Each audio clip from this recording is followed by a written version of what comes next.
foundation is just starting our 4th year, and what we do is we raise money to provide special programs for Durand area schools. Teachers or people that work with kids submit a grant application, and then the board, the foundation board, discusses the application and determines how to fund whatever it happens to be. This last year, quite a few of you I think have already gotten our newsletter. If you didn't get a copy, I'll pass that around so you can see it. This last year was our most productive year. We put $16,000 back into the school district through grants and programs that we funded. And they cover the whole gamut. We've done a lot of really exciting things. One of the things that I thought was really interesting that we did is we did a project that it started out actually as being an elementary project for preschoolers at Bertha Neal, and we provided a chick incubator for them in the spring, and a farmer donated eggs. The teachers ordered some little cards that showed what was going on inside the egg every day, so each day the kids, you know, their interest was renewed in what was happening in the egg, and then the eggs hatched and they got to handle and see the little chicks. And it was an early elementary project or designed for preschoolers, but the entire building at Bertha Neal shared the cards, and all of the kids got to go in and see at least some of the chicks in the hatch process and see it happen. And I thought that was a really neat little project, and the cool thing is that the incubator can be used again this next year, so they can do the same project with incoming kids again. This last month we just funded a couple of high school projects that I think were very interesting. Last Friday, I believe it was sophomore English classes attended Great Gatsby at Wharton Center. It was a special project for students. Were you involved in it? For many students, probably it was the first time at Wharton Center, which itself was exciting because it's just such a beautiful building. But the review that I got from the teacher said it met expectations and then some, that they did enjoy it.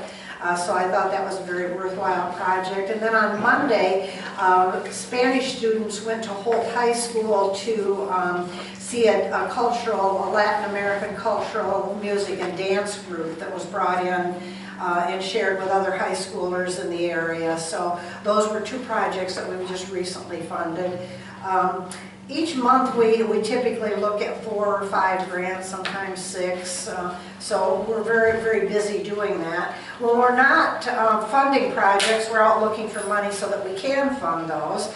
We really only do a couple major fundraisers a year, one of those being a mail campaign, and we usually do that in conjunction with our newsletter, so that just has gotten underway. Our newsletter went out in August, and we've gotten good response from that. We're also planning an event coming up here on October 27th. I'll hand these around. We're doing a trivia night out at the golf course.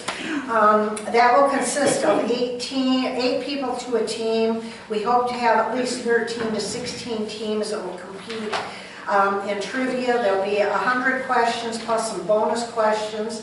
And the questions are kind of by category. They're not designed for Einstein experienced people. They're fun categories.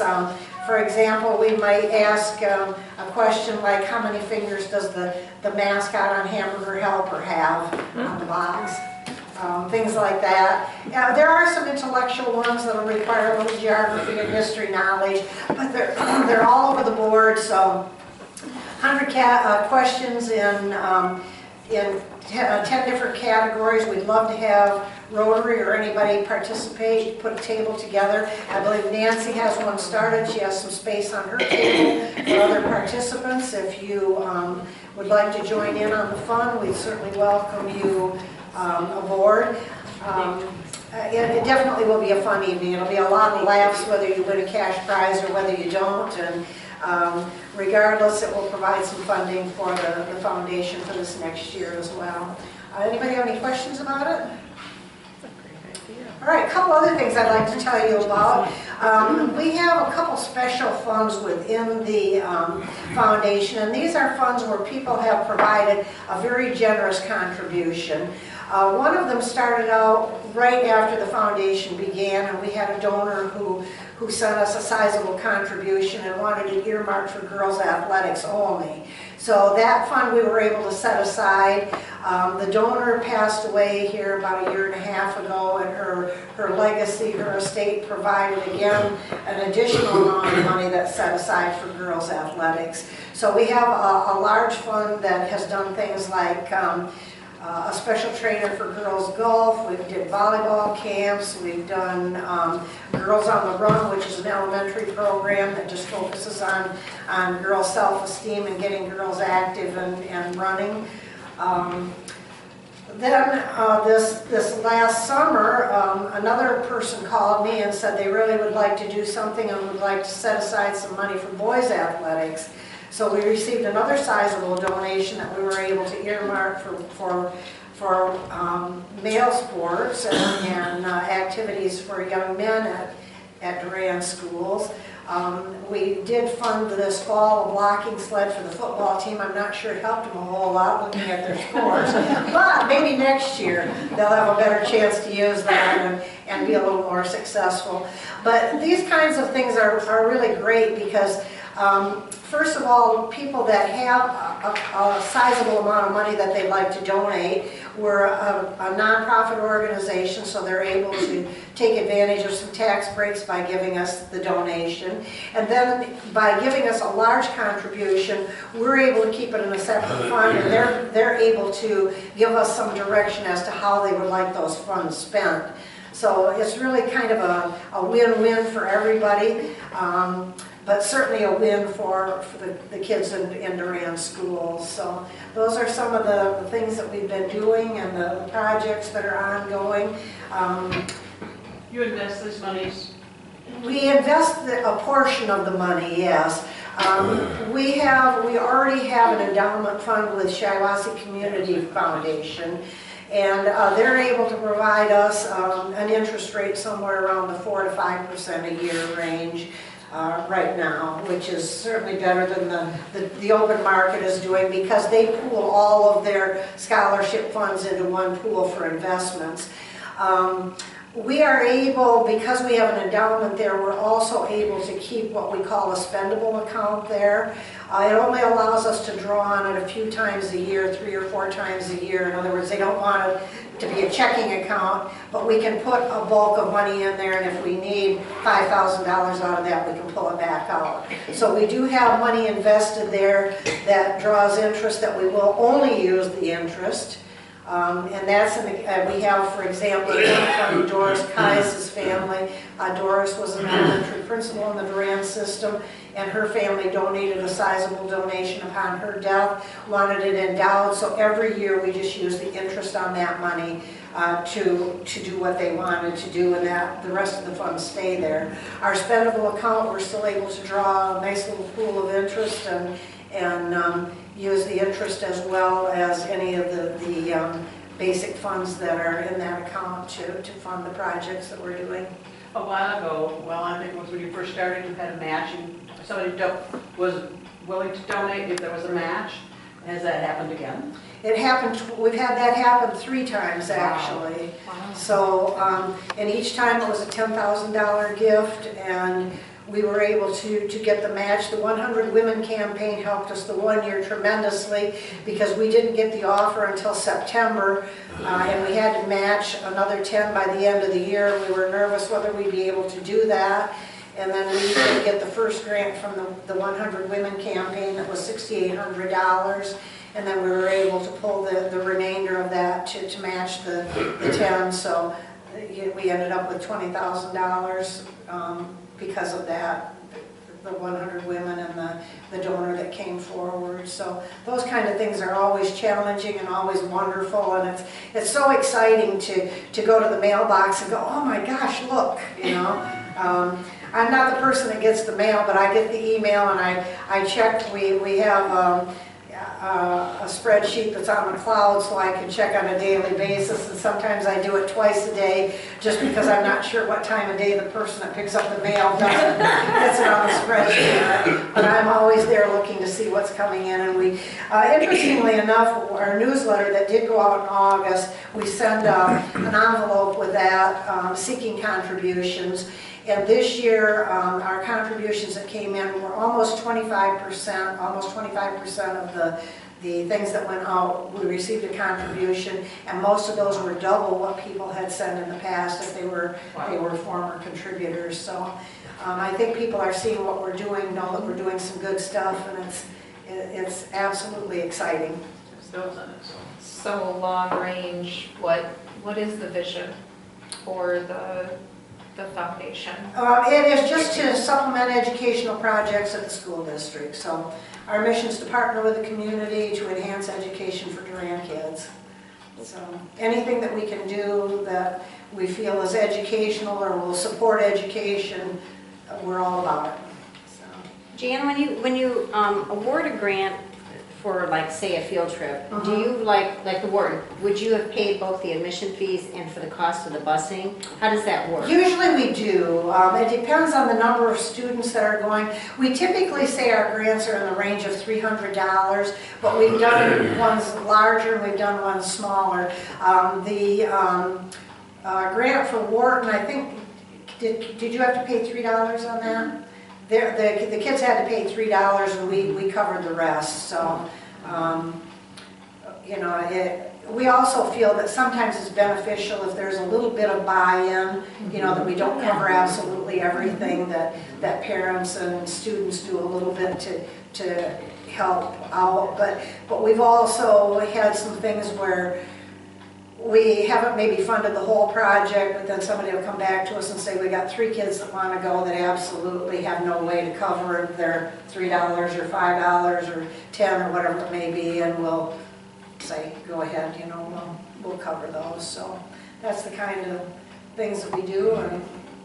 And like I said, they have been all over the board. We've done everything from, you know, community service projects. The middle school last year, one of the teachers there did a project teaching kids how to knit, but what they were knitting was baby caps for Hurley Hospital for the neonatal unit there. So, you know, it was kind of a double thing, a good educational thing for kids, but also something that benefited the community in general. I mean, we just never know what we're going to get, so it's always exciting to see the projects that come forth where, you know, people are asking for funding. And I think it also stimulates the teachers to kind of think outside the box a little bit and think about some things that they can do that the district could not fund, but we can fund, and make education a little more exciting for students and certainly more rewarding for everybody. Do you have a turnaround time from a request to? We try to do it within 8 weeks, but the foundation typically meets every month, so it kind of depends, you know, when people get grants in. But typically we can turn them around usually within a month. And we don't have a deadline. It's not something like you have to apply by June 30th.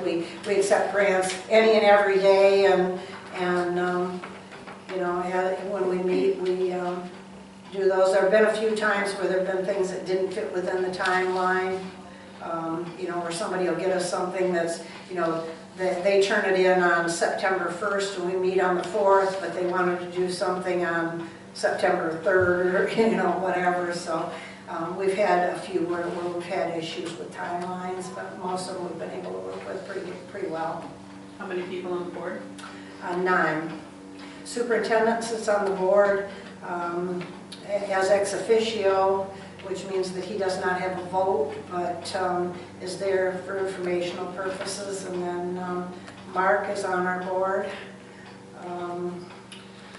We just have a new board member, Monica Agarski is on the board, myself, Roger Zick, Teresa McKay, Cloice's daughter,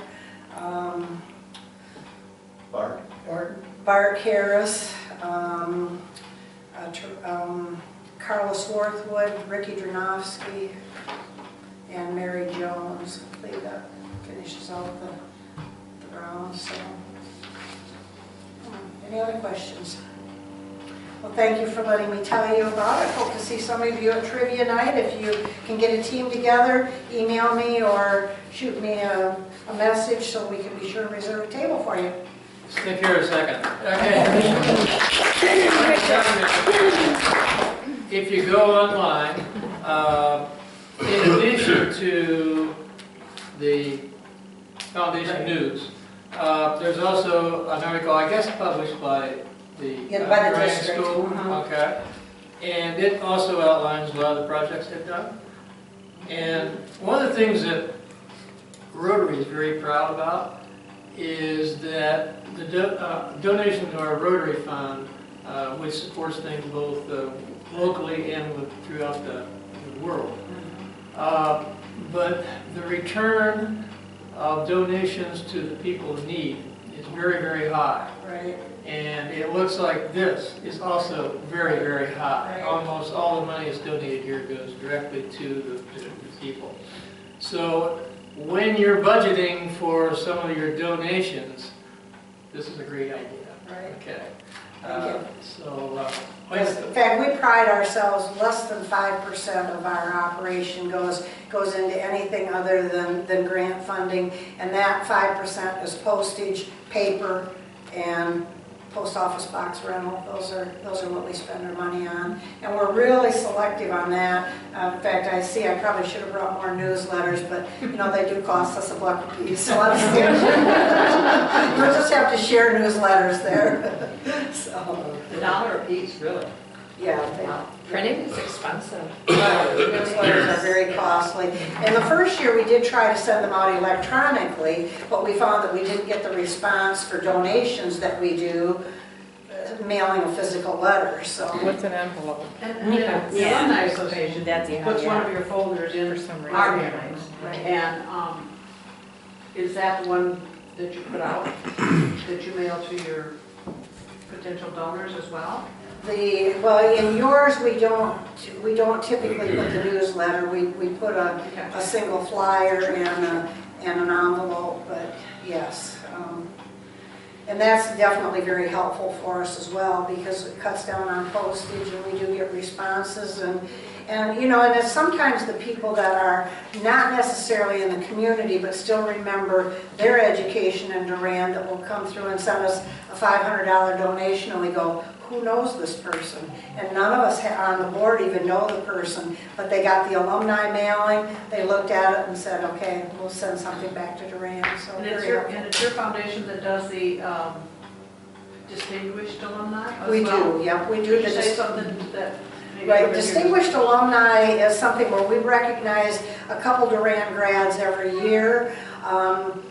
I was on the school board for years and I kept saying, we need to do this. I've been in other schools where they have like a wall of honor where they honor graduates from the community so the current students can see what Durand students have gone on to do.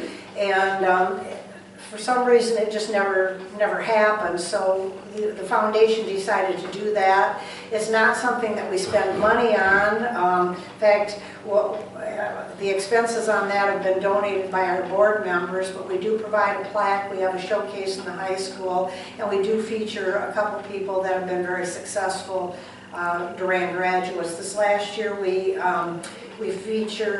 selected Mike Watkins. He was a graduate of 1995. He enlisted in the Marines and then moved up in rank very quickly, retired as a captain here about 2 years ago.